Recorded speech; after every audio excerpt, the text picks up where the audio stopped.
Entonces, la salubridad pudiese ser también orientativa. Pero la clasificación y de repente la principal herramienta para diagnóstico diferencial, y que es lo que deben recordar, es tomar en cuenta el conteo celular y el porcentaje de polimorfos nucleares. Si toman en cuenta esas dos variables, van a poder hacer una clasificación del líquido sinovial. Y así tenemos, bueno, tradicionalmente se habla de 5 clases de líquido, pero actualmente se habla de 4 clases de líquido, que las han denominado como clase 1, clase 2, clase 3 y clase 4.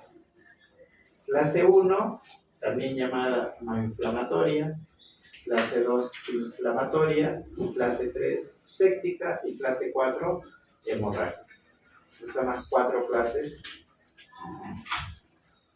de líquido sinovial.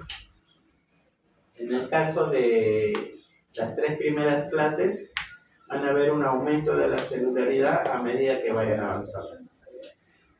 Entonces acá los números que tienen que recordar es el 2000 y el 20.000 en algunos casos, ¿no? Por ejemplo, de 200 a 2000 es un líquido clase 1. De 2000 a 20.000 en clase 2 y de 20.000 a más en clase 3. Ahora estos valores son relativos, por ejemplo, ¿no? Eso es lo que dice el libro, pero se ha visto casos, por ejemplo, de artritis infecciosa que tienen celularidad baja, ¿no? Celularidad a veces de solo 8.000, 9.000, podemos ver en artritis infecciosa. ¿Qué pasó? La doctora Ford.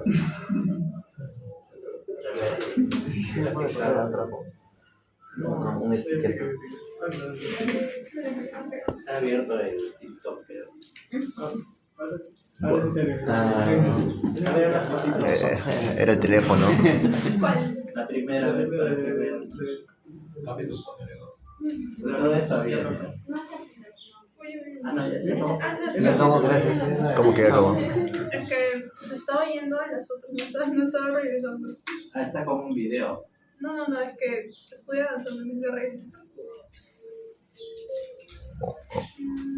Creo que esa es la primera, ¿no? Sí, esa es la primera. Es una rodilla, se está siguiendo para abordaje medial. El líquido no debiese verse en esas condiciones. A ese color por lo menos no. Entonces acá lo importante, bueno, se ve de otro color la piel porque se ha hecho la asepsia respectiva, ¿no? La disección respectiva también. Como se ve manchada ahí la tela con yodo, ¿no? Con solución yodada. El guante que debería tener el examinador, bueno, y la aguja correcta para la articulación correcta, ¿verdad? Si se va a explorar una rodilla o una articulación con sospecha de infección, traten de que sea la aguja de mayor calibre, porque a veces hay detritus que obstruyen la aguja si tiene poco calibre. Entonces, normalmente la hacemos con calibre 18, que es relativamente grande, como la que está ahí. Ahora el otro gráfico era para ver pues, las diferentes clases de líquido, un inflamatorio, un séptico y un hemorrágico, ¿no? Que parece mezclado con un sólido. Siguiente. El té de mucina, ¿no? El cual se ve la que es normalmente alterado de acuerdo a la aplicación de ácido acético. ¿Cómo es positivo? Siguiente. Allá. En el anterior nos quedamos, ¿no? Pero creo que era un mayor diferenciamiento. Bueno, acaso el monocito, pero en patología viral. Pero miren, a ver, vamos a poner un ejemplo. Yo tengo la sospecha de una artritis viral. El cuadro clínico de una artritis viral es en la mayor parte de casos, poliartritis aguda. ¿No? Por lo regular, si yo tengo ese caso, yo no voy a tener dentro de mi plan artrocentesis. No voy a poder a tratar de detectar pues, un virus, ¿no? Que no se va a hacer de esa manera el diagnóstico. Buscaré otro tipo de pruebas para acercarme a ese cuadro infeccioso, ¿no?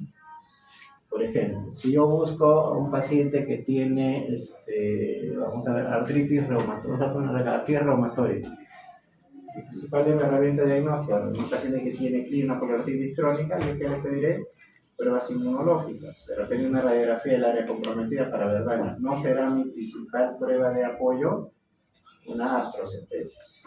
Entonces, si bien es cierto, está descrito esto, pero en realidad solo es con fines académicos, nada más para que ustedes conozcan. No esperen llevarse la idea que ante cualquiera de esas condiciones, entonces debo hacerle una artrocentesis. No es la indicación. Por eso empecé mencionando que solo existen 2 indicaciones específicas donde realmente es de ayuda la artrocentesis. ¿Qué sigue? Bueno, la búsqueda de cristales idealmente debería hacerse con un microscopio de luz polarizada, un compensador. Existen múltiples cristales que pueden haber sido encontrados. Los más comunes, de más frecuencia, son los de hidrato monosódico, el electrofosfato de calcio deshidratado y también los de fosfato de calcio básico, ¿no? Son los principales. Quedan enfermedades pues, ya reconocidas como la gota, la pseudogota, entre comillas, porque el término correcto es enfermedad por depósito de fosfato, y la enfermedad por hidroxapatita, ¿no? Pero también puede haber cristales, por ejemplo, de colesterol. Pacientes que infiltran, puede quedar también cristales de corticoide a nivel de la articulación. En algunas enfermedades autoinmunes pueden encontrar cristales asociados también a anticuerpos, por ejemplo, ¿no? Cristales se pueden encontrar en diferentes condiciones, pero estas son las principales que deberían recordar. La idea del microscopio de luz polarizada tiene que ver con una propiedad que es la refringencia, y se habla de que existe pues, la positividad o negatividad de esta birefringencia al usar un compensador y poder ver el mismo cristal reflejado, ¿no? ¿Qué sigue, por favor? La birefringencia puede ser negativa o positiva. En el caso de la gota es una birefringencia negativa. En el cuadro agudo, los cristales de gota en su mayoría son intracelulares y en menor grado extracelulares, ¿no? Y en cuadros crónicos, perdón, al revés, ¿no? Extracelulares en minoría intracelares. Pero en cuadros crónicos suelen ser en su gran mayoría pues intracelulares nada más, ya no extracelulares. Ahí están viendo los cristales en forma de aguja, característicos de la gota. En el otro son más poliédricos, ¿no? Característicos de una enfermedad por hidrofosfato de calcio hidratado. Siguiente. Y eso aplica para el compensador y la birefringencia, que puede ser negativa en este caso y positiva en este caso de una enfermedad por hidrofosfato de calcio hidratado, ¿no? Y como la célula fagocita a ese cristal. Sigue. Entonces, solo si encuentran el cristal, ustedes pueden llegar a la conclusión de que el paciente tiene una artropatía por mercristal. Es el gol estándar. En el caso de encontrar una prueba auxiliar que sugiera no hacer diagnóstico definitivo. Hay pacientes con gota que tienen ácido úrico elevado. Si haces la punción y no encuentras el cristal, el paciente solo tendría gota probable, por ejemplo.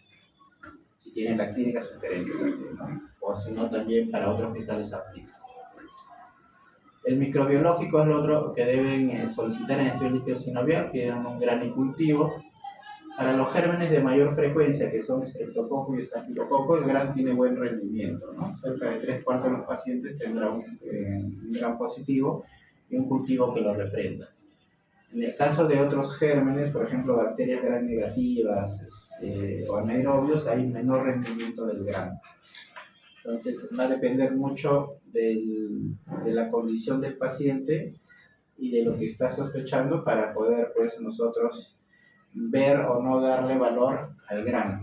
El cultivo, sí, en muchos de los casos, si el germen no es predominantemente intracelular, va a tener buen rendimiento en este caso. Entonces, el gran sale en horas, ya puede tener un avance y en base a eso dar incluso tratamiento empírico que luego podría modificarse de acuerdo a los resultados del cultivo y antibiograma. Entonces, necesario para diagnóstico de artritis séptica es tener presencia o positividad de estas dos pruebas, el gran y el cultivo. Las pruebas inmunológicas se pueden realizar, pero como les mencioné, no tienen mayor representación para el diagnóstico de otras enfermedades. Bien, creo que es lo último que les había mencionado. Mira, hay varias características de las cuatro clases de líquidos que les hablé. Pero para esta clasificación se ha tomado en cuenta estos valores. Pero los valores de porcentaje son relativos. En el caso de lo que, como ven, esta referencia es de un primer de reumatología, pero ustedes pueden encontrar la celularidad de leucocitos también en diferentes, algunos consideran 20.000, otros consideran 50.000 como valor de corte para diferenciar la clase 2 de la clase 3. ¿Ya?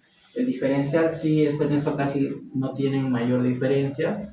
Baja celularidad de polimorfos nucleares en la clase 1, clase 2 puede llegar hasta el 50% y la clase 3 o séptica por encima del 90%. Ahora, necesario para clasificarlo como séptico es que tiene que tener la definición del germen, ¿no? Un cultivo positivo, si no, no puedes clasificarla como clase 3.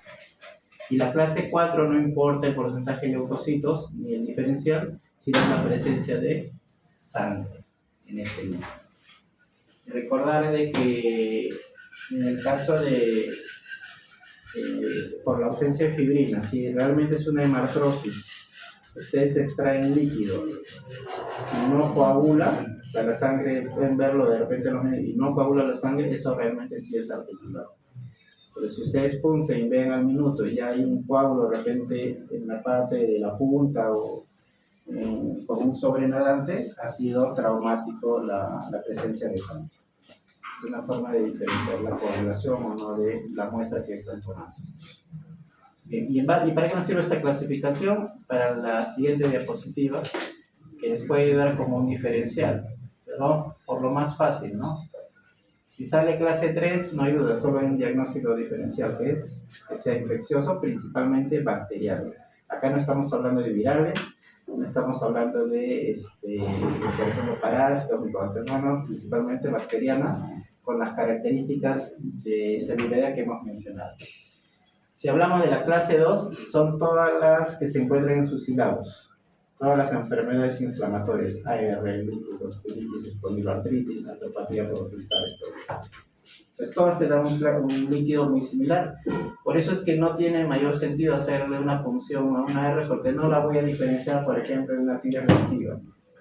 La celularidad va a ser muy parecida, va a ser un líquido inflamatorio y los polimorfos nucleares van a ser de un grado variable, pero no me va a ayudar a diferenciar una de otra el líquido articular. La clase 1, como vimos en una diapositiva anterior, son causas donde no hay de por medio pues, un proceso inflamatorio sistémico, sino localizado nada más, como la osteoartritis, la osteonecrosis avascular, traumática, pero sin compromiso del vaso, sino sería hemorrágica, y la artropatía neuropática o de Charcot. En la clase 4, con la parte del trauma con lesión vascular, pueden agregarle coagulopatías, también artropatía de Charcot, porque esta puede también asociar a daño vascular, y dos posibilidades importantes, o tres posibilidades importantes: cáncer, tuberculosis, o una lesión que no es maligna, pero tiene características invasivas, que es la sinovitis billonodular pigmentada. Es una proliferación de la sinovia con una amplia vascularización de la misma que tiene la característica de ser invasiva, ¿no? Va progresando y va dañando pues, estructura cartilaginosa y de huesos subcondrales. Y en ese camino lesiona vasos. Y la propia vascularización de la sinovia puede dar las características de tener un líquido hemorrágico. Entonces, de esa manera puede ser un diferencial si tienes la clase de líquido. Y esa era la última. Preguntas del líquido.